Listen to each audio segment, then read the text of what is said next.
the valley does something in you, not just something for you. That what's really at stake here is your personal transformation as a human. What if our biggest leadership challenges are here not to hold us back, but to help us reach our leadership potential? I'm your host, Tim Spiker, and this is the Be Worth Following podcast. On this show, we talk with exceptional leaders, thinkers, and researchers about what actually drives effective leadership across the globe and over time. You just heard from Adam Tarnow. Adam is a two-time author, the head of the leadership development practice at PeopleWorks International, and a recovering CPA. He also happens to proudly hold a doctorate from Disney University. Yes, that is a real thing, and no, it is not accredited. In addition to all of that, Adam regularly addresses audiences on the topics of leadership, communication, optimism, and culture. His goal is to make leadership practical, simple, and unforgettable. And I predict that's exactly what you're going to experience in today's episode, because today we are unpacking Adam's latest book, The Fog of Work, a simple approach to navigating the complexity of middle management. Now, let me say that this episode isn't just for middle managers. It is also valuable for frontline and executive suite leaders as well. It's full of wisdom, clear points of application, and something we all need, that is hope based on something real. In this episode, you'll hear a brilliant analogy that applies to every single one of us, no matter our age, experience, or circumstance. You'll hear about a debilitating perspective Adam previously had and how he was able to both admit that he had it and then get rid of it. And you'll come away with a single sentence that can literally change everything when you find yourself bearing the weight of impossible objectives. But first, we get to hear what drove Adam to take on the challenge of getting this book written.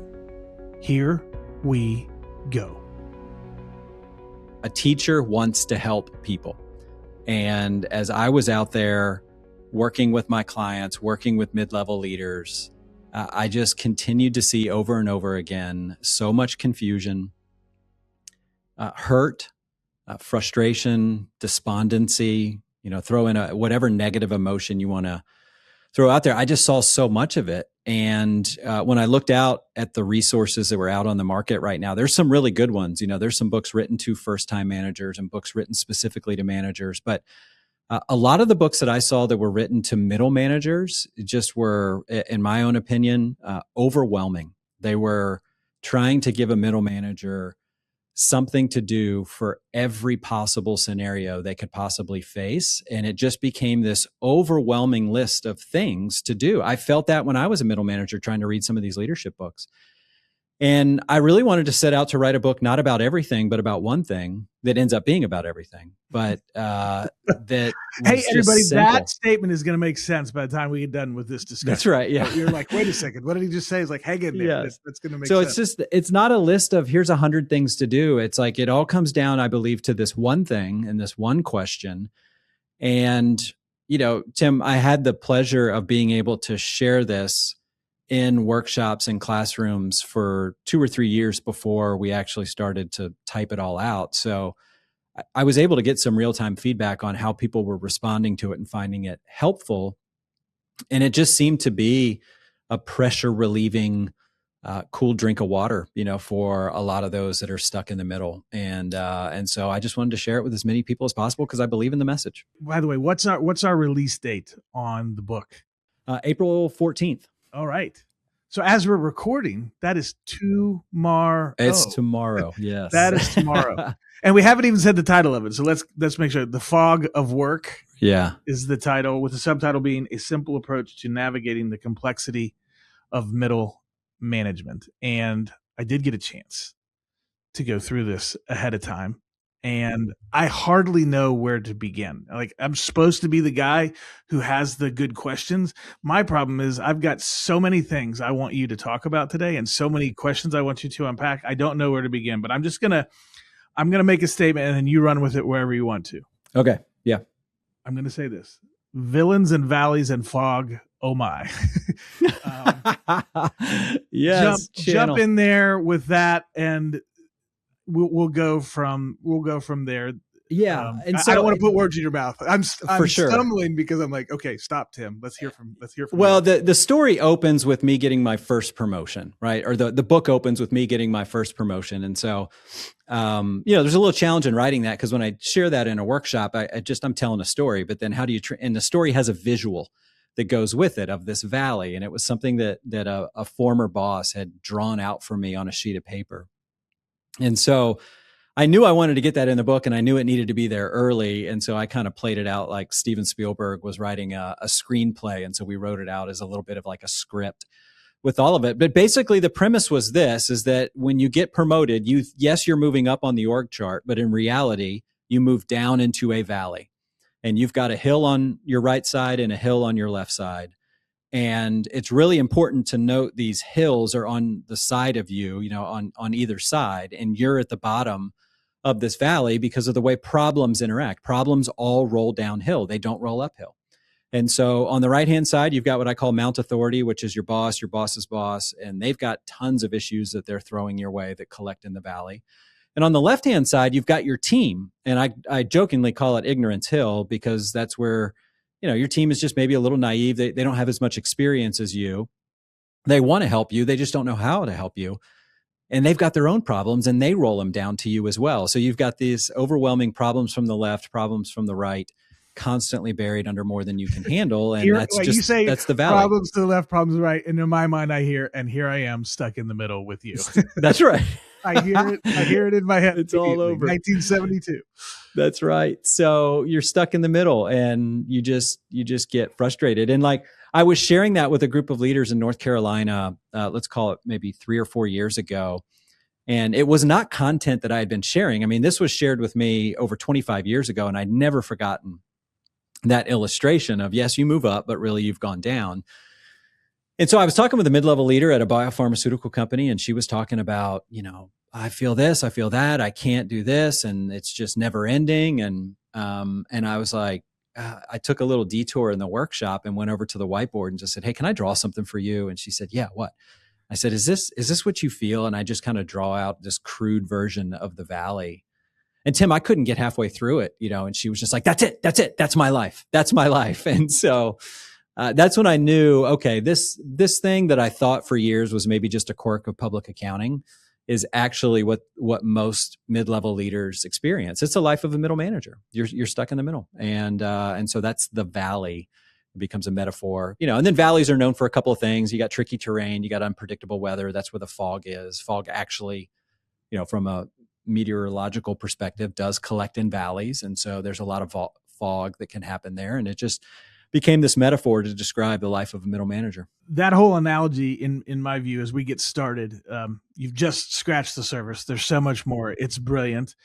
Analogies really help us make sense of things that we can't necessarily just speak. And then you have the experience that you had where you draw the picture and somebody's like, that's it. But I want to back up to one thing just before that story that you mentioned. You said that this was originally taught to you 25 years ago, and you never forgot it. And I have a feeling that almost everybody listening has something that falls into that category. Somebody told me something one day, 20, 25 years ago, and I've never forgotten it. And so I would just encourage everybody listening to think of this.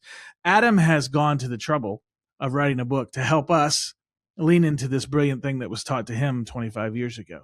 But you don't have to write a book to leverage something really valuable. And so if you've got a handful of things that somebody said to you, I just want to encourage everybody, share that with the people around you as a leader, help them grow and develop. Because if that story has stuck with you for 20 years, 15 years, it probably matters. It probably matters. Yeah. And the guy that I dedicated the book to, Randy Marshall, he was a, kind of a motivational speaker in the last half of his years, his professional career. And he used to say something to that point. He would just say, I quit putting application in my talks. I just tell people how I'm applying it, and then they're smart enough to figure out how it applies to them. And I'm like, that's pretty genius. And it supports your point. If there's something that's been really helpful for you, share it. Because if you've been using it, chances are somebody else will use it. So that's really good. And it's so important for us as leaders. Sometimes the development part of developing others and developing leaders gets put on the back burner. And of course, we never get to it because you're fighting off alligators with a shovel. And so this is a simple way to say, hey, what are those things that somebody said to me that stuck with me? I need to share those. So that's perhaps a little bit of we'll take a small diversion to the PSA. And now let's come back. Let's come back to the Valley. I want to, one of the things that I'm going to come back to this probably multiple times, I'm guessing, but you said this in the book, and I think it's worth everybody hearing right now. Like you've got this analogy with the Valley, and after you've shared that, people feel seen. They have a response like your client did. But as you noted in the book, that's great, but it doesn't solve the problem. I'm still in the valley and in the fog. You talk about what happens when you're disoriented. You can't see. You have tricky terrain and you have weather, and many of us have driven in the fog. Can we collectively say that sucks?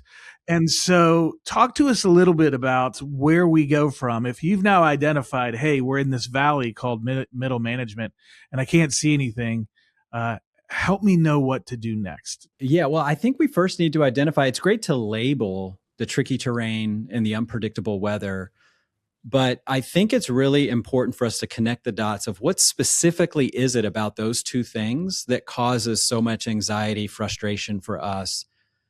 And the thing that those both have in common, so the tricky terrain and the unpredictable weather, and the tricky terrain, just real quickly, is just some of the realities of leadership. You have to deal with people, you have to deal with expectations, it's now vulnerable. That's the terrain. When you said yes to leadership, like that's just, that you just have to deal with that now. There's no way around that. The weather is a little bit more of like the volatility, uncertainty, complexity, ambiguity, just this world we live in. So you take those two things together. What do both of those have in common? And the big aha for me was the thing those have in common, it's all about control or what you think is a lack thereof. And generally, that's why I think the Valley is such a deeply human experience for us, is that we come face to face with things that we as humans don't really like. And that is the feeling of not always being in control. And so we once we can identify that that's what the real problem is, now I think we can start to go, okay, the question isn't how do I get my boss to change? Or the question isn't how can I get customers to respond faster to my emails?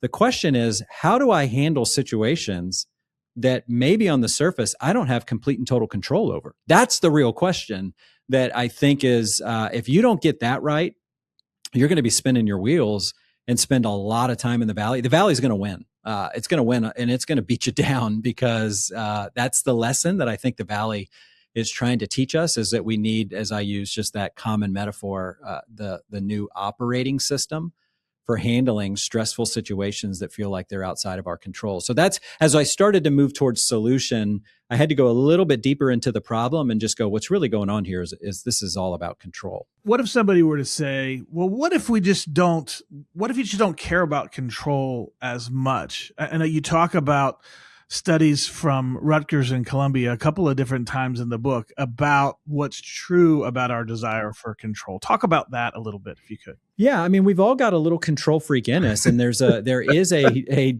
connection between our psychological well-being, our happiness, and a feeling of being in control. That just like, so to want to feel in control doesn't make you a control freak. That just makes you human. And I think that's really important for us to note. Now, all of those things can be taken too far, where because you like feeling in control so much, you now try to control every situation. And that's what I think leads to the micromanagers and the bullies and fire drill specialists and all of those difficult bosses that we ever worked for. Those are some of the things we didn't like about them with that. But I think, that, Martin, I don't think I put him in the book, but Martin Seligman's research on when we are exposed to situations that feel outside of our control for a long period of time. He wrote about this in Learned Optimism. It's pretty, the other side of the equation is not to be this control freak, but this thing that he called learned helplessness, where you just give up. In the book, I just say you check out. So, you either freak out or you check out.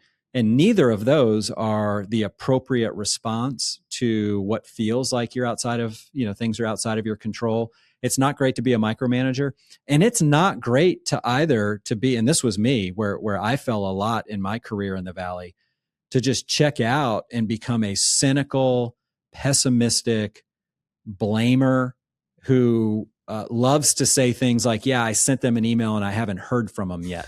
Like that kind of stuff. I love those types of excuses. I want to talk about this for a moment. And this isn't necessarily about particularly the content of the book, but it is, because it's about what you shared, and you just touched on it. And I was really struck by this when I was reading it, because you went into great detail about your propensity for blame. And I got to tell you, I had such admiration for you as I was reading that, because there are certain things that are a little bit easier to put out there in the public sphere. I would say, even if I were to admit, let's go back to what you're just talking about, if I were to admit that I'm a little bit of a control freak at times, that seems a little bit easier of a kind of thing. Yeah. But you went into great detail and ownership of saying, hey, I was somebody. I mean, you actually called yourself like a professional blamer. Yeah, I was an Olympic level blamer. And so I want us to unpack that a little bit more. But before we get into the content of that, I just want to say thank you for modeling for all of us what authentic, honest vulnerability looks like, and being willing to own something that frankly isn't that attractive to own. I know that I have, if my wife happens to be listening to this podcast right now, she's probably excited that you're presenting this example to me. Yeah. But I just think it's awesome that you were able. How did you? So let's get more practical here. How did you get to a point in your life where, I'm complimenting you here, but you had some path that you had to travel to be willing to say first to yourself, I'm an Olympic level blamer, and then to put it in writing and hold it up to other people? How did you get there? The guy that I dedicated the book to, this very timely, fortuitous relationship. I have some fun with it. My Mr. Miyagi showed up in around 2017, 18. And he was the one that really taught me a lot of this control what you can control, the control your controllables operating system. And so as I started to apply that more and more and more in my own life, in the Valley, when I made a transition to leave where I was working, where I'd been for a decade, and now go do what I'm doing now, as I started to look at what do I control and really focus on that, I found myself, when I wanted to make an excuse, I started to realize what I'm basically saying right now by blaming somebody is I'm saying there's nothing I can do. I am a victim. I am helpless is what I'm saying. And I was like, I don't think that's right. I just think I'm not thinking about the situation hard enough right now to think that there is literally nothing I can do. And listen, I would have put this caveat out there. There are certain situations we face in life where we are 100% the victims of. And I'm not talking about those types of situations. I'm talking about just some of the day in and day out things where I'm grabbing onto I've done my part, but they haven't done theirs. And just because I've done a few things, I think I've done everything. And once I started to realize, no, there's still a lot that I can do here. That's where this started to come up. Like my first step is to blame as soon as something goes wrong, as soon as something doesn't meet my expectations. And maybe what it was, Tim, like really practically, was being out on my own as a solopreneur. Because if I was going to complain, because I wasn't in a hierarchy anymore. Yeah. I mean, so when I'm in a hierarchy, you know how easy it is to blame when you're sitting in a hierarchical organization, because there's always they and them out there. When it was just me, I had nobody else to blame. And I just had, for these first couple of years, I just had to keep coming up with, what do I control? What do I control? And I definitely started to see results, but I started to change. And I liked this version of Adam way better. And I bet my some bosses I work for, like this version of Adam way better too. And so, yeah, so that's a little bit of the journey of where that came from. I love it. And we could talk about the content of the book, but I would even go the next step and say the modeling that you've given to invite the rest of us to own our crap, for lack of a better way of saying it, it's really a wonderful model. So in addition to the content and the analogy and everything, thank you for reminding us that it's better to see reality and own it, even when we're not proud of it, than it is to pretend like it's not there. And, and I pray literally that we would be able to do that. It's easier for some than others. But it's so critical to be able to say, yep, that's true of me, and it's not pretty, and I don't like it. But, Dan Sullivan says, all progress begins with the truth. And that statement smokes me every time. But it's also got a little hope in it to say, okay, it does. Yeah. That's where we need to begin if we're going to get better. Absolutely. Really good. All right. So there's so much still, my number one goal as people are listening is, one, to be blessed by what they hear today. And number two, go buy this book. I'm not usually so forward about that, but having spent the time with it that I have, I think you're touching on so much valuable stuff. And there's a three-part phrase, I guess would be the best way to say it, where it begins with, I don't, but I, so I.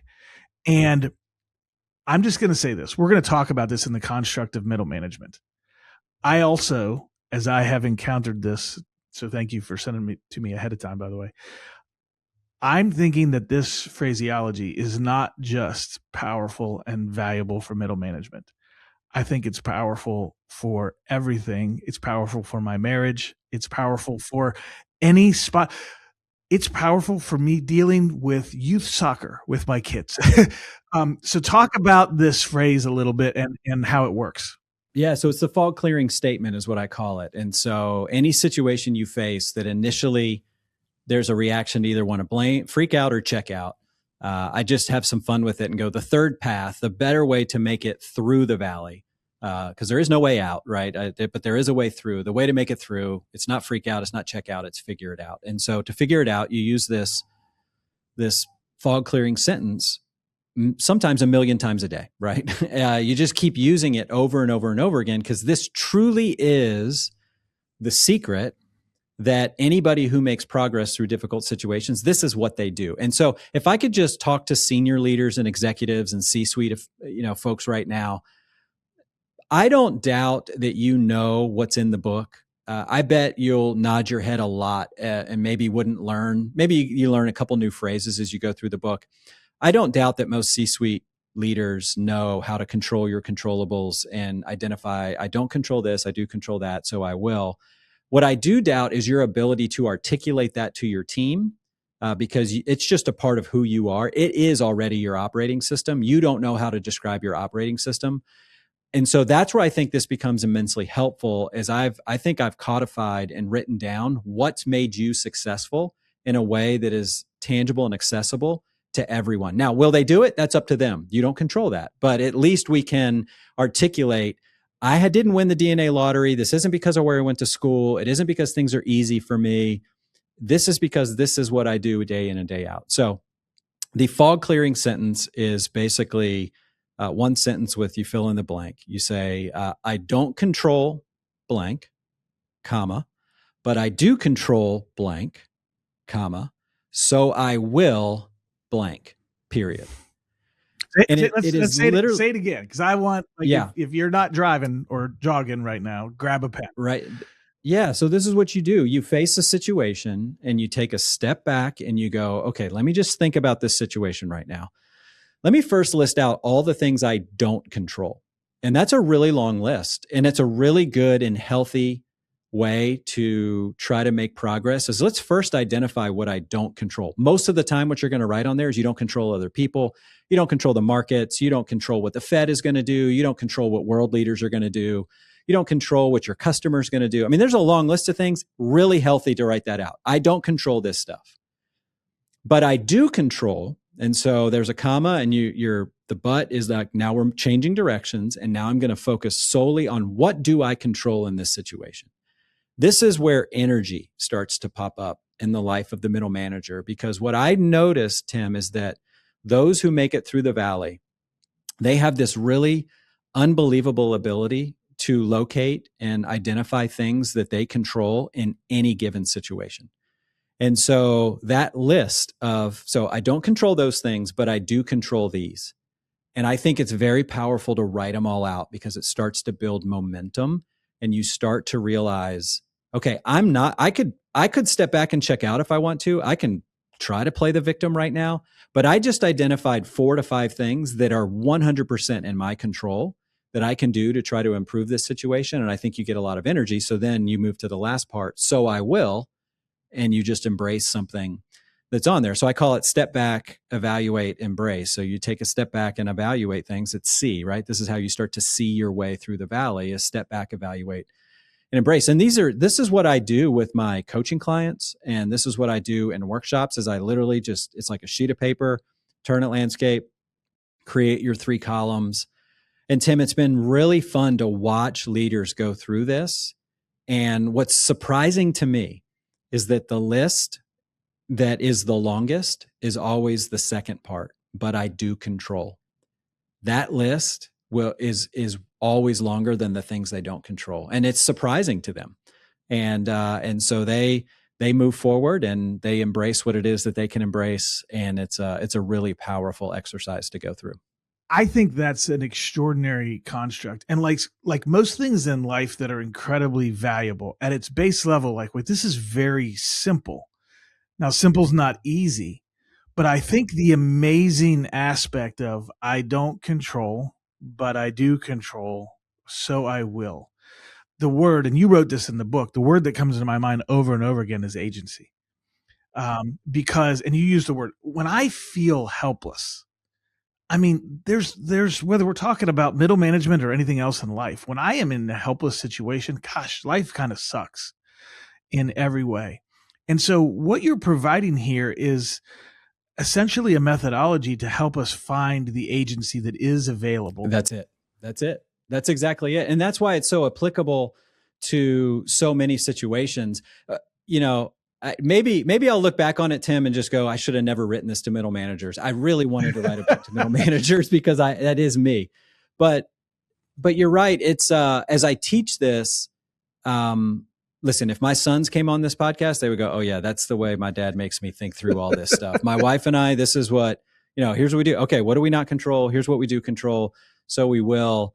And I just can't tell you how different that was than most of my career. That was set expectations don't get met, blame somebody. And, candidly, this is where my faith would come in on this too, is I would just sit there and just go, God, change that person. Yeah. Because I was convinced that I've done everything I could do.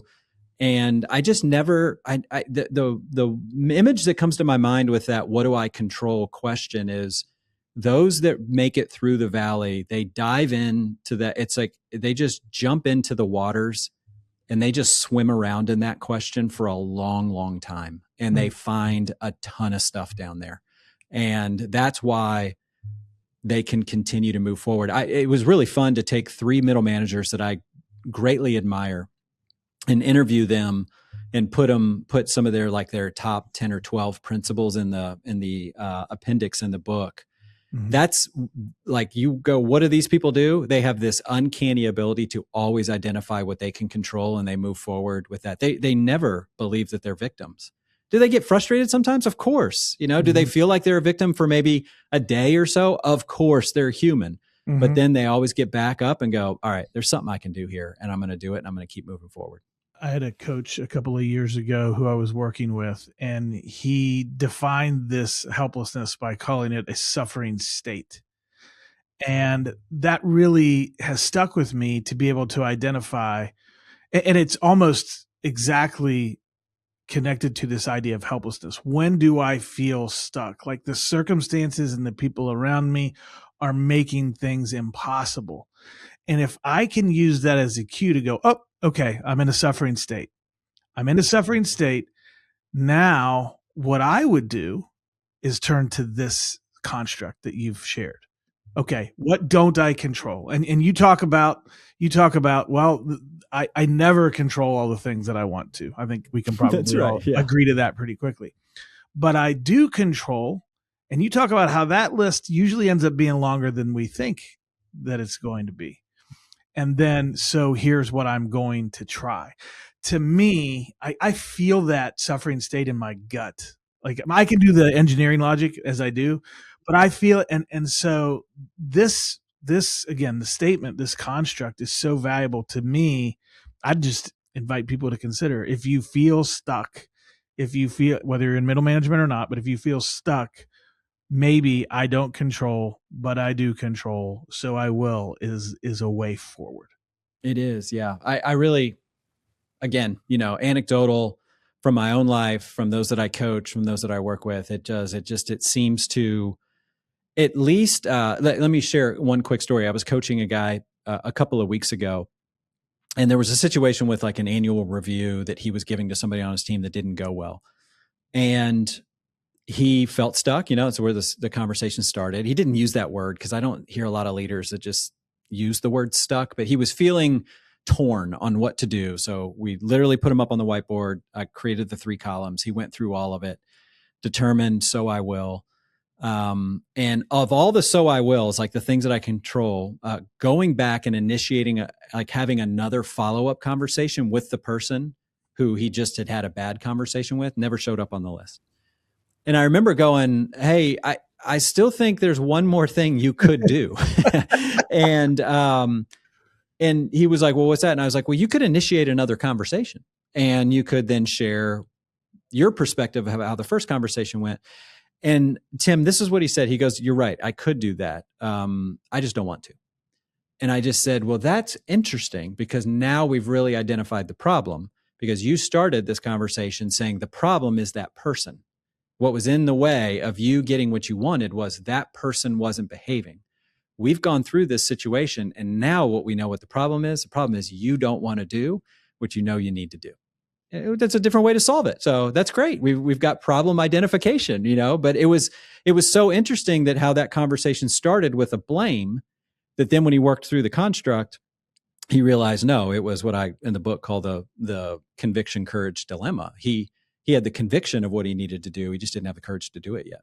And I share plenty of examples in the book of me facing that all the time. And so the construct is helpful to identify and recognize I'm not a victim here. There's something I can do, but that doesn't mean I want to do it, but at least I know the ball's in my court. Well, there's some wonderful acknowledgement in that, because what you're acknowledging is something that's very real, which it's one thing to identify the possibilities. But if I look at the list of things that I could do and I begin crossing off because I'm not willing to, then we have to recognize at that point that we are the limiting factor in that moment, because I don't have the will or the courage to do that. And so we have to recognize then we're taking options off the table. Now, maybe I can solve it through the other options I've come up with. For sure. Yeah. But it does turn, again, the great thing about being the problem is that you also can then be the solution. Say that again. That is so good, Tim. The great thing about me being the problem is that I've got great control of the solution at that point. And that's what we're looking for, right? Is that feeling of control. Yeah. So there's freedom in saying, there is. Here's the part of I'm not saying that we lie and make up some story. Like, here's the part of the problem that I am bringing to the table. I can address that.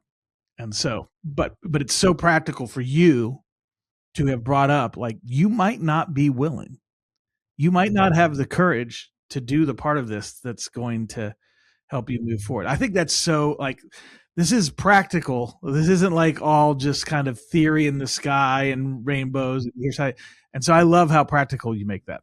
Well, thank you. Yeah. Which is, where I think the last third of the book is really dealing with a lot of that, which is because I think that's what, and I think that because through my experience in my own journey in middle management, and then sitting in these rooms, either through coaching sessions or workshops, of being able to throw potential solutions or actions that could take to move forward in your valley, and seeing the resistance and it really is, I don't want to. I think, and that's where I had some fun with because the serenity prayer is essentially that, right? Grant me the serenity to accept the things I cannot change, the courage to change the things I can, and the wisdom to know the difference. It's basically, what do I not control? What do I control? And then, so I will. And then I just had some fun going, for me personally, I think that prayer's misnamed because it seems to elevate that serenity is the most important or the most difficult or challenging part of facing situations in life. And I was like, my problem isn't serenity, but maybe it's because I'm a checker out or a recovering checker outer and a blamer, is that I'm like, I would love to have serenity. I got too much serenity. I love to go, I can't change that. I can't change that. I can't change that. I need more courage, right? I think for me, it's the courage prayer. Give me courage to do what needs to be done, regardless of how I feel about it. And again, those that make it through. And I think that's where, if I made the assertion in the beginning that the Valley does something in you, not just something for you, that what's really at stake here is your personal transformation as a human and growing in maturity and character. And I think that when you start to embrace these things and learn how to do what needs to be done, and that's, I don't know if it's going to give you, I can't promise it's going to give you the results you want, but I can promise that you will change. You will grow more confident. You will sleep better at night. You will be more peaceful, and you will know that you're not freaking out and checking out anymore. You've got that really healthy sense of agency that we talked about that allows you to not feel like the wind and the fog and the terrain is just eating your lunch. Well, this gives us a really great kind of landing place that I wanted to come back to, that I've been holding off a little bit, but this is our whole perspective on the Valley. You get to this idea like, look, the Valley is actually helping to make you. And how do we make the shift from the Valley is doing something to me, the Valley is oppressing me, the Valley is a weight upon my shoulders, the Valley is unfair, how do I quit the Valley? That there's a major shift to say the Valley is developing me. The Valley is growing me in ways that I couldn't grow on my own. Talk about that, because that shift, however you want to articulate that, a shift in perspective, a shift in worldview, that's pretty profound, because a lot of us can stay in that space of, hey, this thing is being done to me. And you're like, oh no, this can help make us who we need to become. That's a big shift. It really is a big shift. And it's like most things that are hard. And my wife and I joke around, like, as adults, it is so much harder to learn lessons as adults. And, because it involves some failure, some pride that got readjusted, some embarrassment, some shame.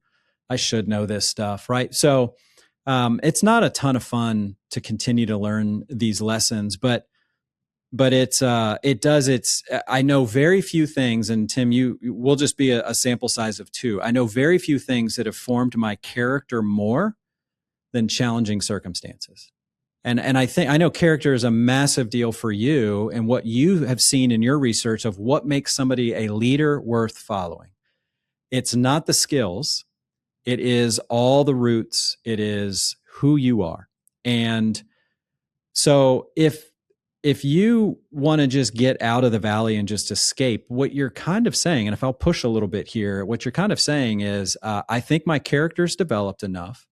I think I'm ready for what's next, and I don't want to learn any more lessons. And so just get me out of here. And that's fine. You can do that.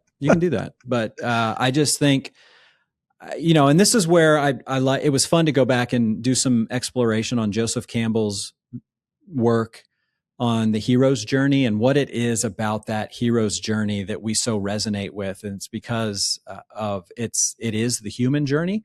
And so, we may not be defeating the empire or taking down the Capitol like in Hunger Games or something like that, but we're all going through those low points and those valleys and learning those lessons so that we can come out on the other side a changed person. And I mean, that's what the Valley does. Is it is your low point before the breakthrough. It is your path of the hero's journey. And what is the most interesting part of a movie is not watching the enemy get defeated. The most interesting part is watching the hero develop, watching them change. And so that's the best part of your movie, is you changing as you go through it. Some people might look at this cynically and say it's just a psychological trick. I don't think that that's true. I think what you're saying is in fact truth. And to me, it's the critical first step of all of this, which is to have a shift in perspective, to begin to mitigate the anger or frustration we might have about the valley, and to see that it's providing something for us. That years ago, I had a chance to work with a group around the issue of worldview. And one of the base ideas that we explored is that we think and act based on what we see. So it was really interesting to me when I see your CSEE acronym in the book. And it's so critical then for me to be able to grow and develop as a middle management leader.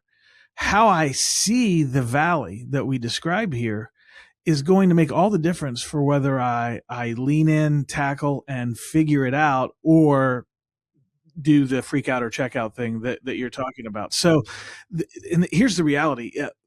Not only do we think and act based on what we see, but we have agency in shaping what we see. And so in this case, you're talking about looking, let's define the valley. Let's be real. It's real foggy down here. All right. So we're going to be real about that. But now can we shift our perspective to what is it actually? I'm going to say something that's going to, maybe somebody's going to throw a rock at my head, but what is it giving me? What is it providing me, as difficult as it could be? So I think that your acknowledgement that we need to look at this thing differently to give ourselves a chance. I feel like it's so important. Yeah. And, some of the books that I've read on middle management, they are heroes. Like, I really believe that the mid-level leaders are the backbone, not just of the American economy, but I'll go so far as to say the global economy. I love that line that I put in there, quoting somebody else, of basically like, they're the verbs in a sentence. They're the ones who are getting things done. So we need this group to feel some dignity again, to solve some of the big problems that are out there in this world. I'm not trying to depress people, but anybody on Mount Authority, what you deal with on Mount Authority is not easy. It is more challenging. It is trickier terrain and even foggier weather. And so, or more volatile weather. And so like, your comfort with, what do I do in these situations where it feels like responsibility exceeds authority? If you don't learn that lesson in the middle and let that develop you, and you get that new operating system, you're not going to figure that out suddenly when you make it to the C-suite. Like, this is training for senior level leadership in the C-suite, which is, again, I'll go back, and this is what they do. And I'm throwing no shade at education and experience. It's this operating system. They just refuse to believe that they're a victim. They always believe there's something they can do. You will have to use that construct for the rest of your career. And so you get to use it and learn it while you're in the valley, and then you start to make your way through. And then as promotions come, that was some of the, and I put some of the story in there when I started to share this image of the valley with people who were senior level leaders, and they're like, I'm still there, was a little disheartening, of going, what? Hold on, because I kind of secretly hope I can get out. And that's where the metaphor breaks down a little bit, right, of the valley, because it's Mount Authority just changes. So you can be the CEO of an organization, and Mount Authority is not boss and bosses, it's boards, it's customers, it's the global economy. Life is always throwing problems your way from the right, and you've always got somebody on the left throwing problems your way too. So saying yes to leadership, you're in the valley, so you might as well learn how to deal with it, because you don't just magically figure it out. This is what you do. So good perspective for us to keep in mind, that the valley is getting us ready for the next thing. And if we don't learn these things in the valley, good luck. If you figure out a way to get promoted, you may regret it, because it's not going to get easier if you don't have this developed within you. So good for us to think about. All right. Last thing, maybe the most important thing. The number one thing that I felt as I read this book, read the words that you've put together, was hope. Genuinely, because it does start out pretty dark. It's like, congratulations, your life sucks. Not really. I've exaggerated a little bit there. But by unpacking it the way that you have, giving us a new perspective on dealing with this tricky terrain and this weather, these things that we can't control, but seeing how, hey, this is actually a developmental experience if we will embrace it. And by the way, here's how to embrace it. you have put hope to something that for so many people can feel hopeless. And I think but you're also not selling a bag of air. I mean, we can make people feel good for a moment and then they get back to reality and they're like, oh, that was a bag of air. This is substance that sticks with us. So it's not just a momentary hope. It is a lasting hope. And I just want you to say a little bit about that, because that is what I felt as I read it. And that is what I think others will experience as they read it as well. Tim, that means a lot. It really does. This is one of the first interviews I've done with somebody who's made it through the book. You and I were texting over the weekend, and I was like, I'm excited about the book, but I haven't heard many reviews yet, like from the editors and, the editors and my wife. And, not that those don't matter, but they're in the weeds with me. So to hear that means a ton. I mean, listen, I live by the mantra that I write about in the book. I can control what I can control. So I was faithful to write down my experience, to try to package this argument in a way that was digestible, to try to make sure that it was real, it was usable, to try to identify.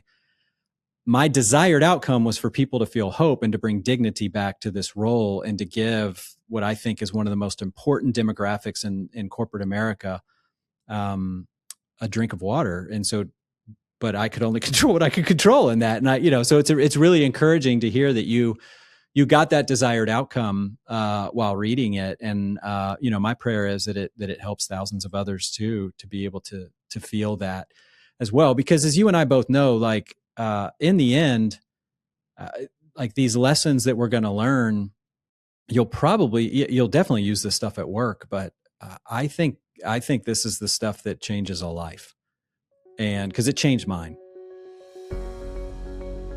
You might recall at the beginning of the episode in the intro that I talked about how this episode isn't just for middle managers.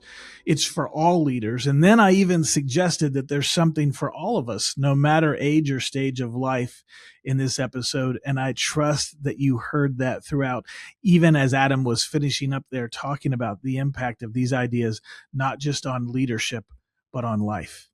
And to that end, we want to make sure that you have a takeaway coming out of this. So Adam has gotten so many requests for resourcing around, especially this sentence that we covered quite a bit of time on.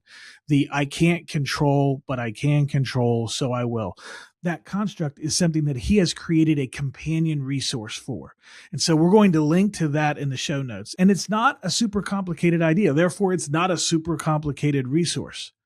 But just because it's not complicated doesn't mean it isn't incredibly valuable, because aren't some of the most valuable things in life also very simple? So we'll link to that so that you can get a chance to get that worksheet to help you walk through that simple yet profoundly valuable statement of I can't control, but I can control, so I will. As we wrap up, I want to draw our attention once more here to this idea of what we see. The power that comes along with how we see things. When we look at circumstances or people that are impossible for us to deal with or feel impossible, how do we look at that?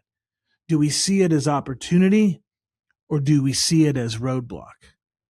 Do we see it as a path forward, or do we see it as a dead end? And Adam is helping us to look at this valley, this foggy valley of middle management, as something different than we're probably tempted to see it as. We're probably tempted to see it as a problem.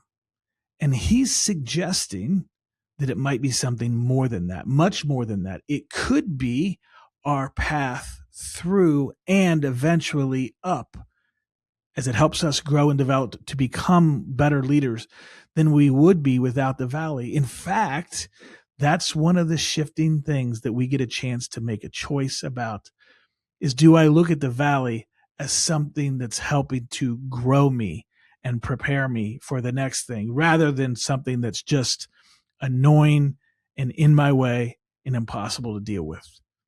The question is, as we look at the challenges that come along with the foggy valley of middle management, there really is a core question, which is it here to help us or hurt us? And the answer really depends not in what's happening, but in how we choose to see it.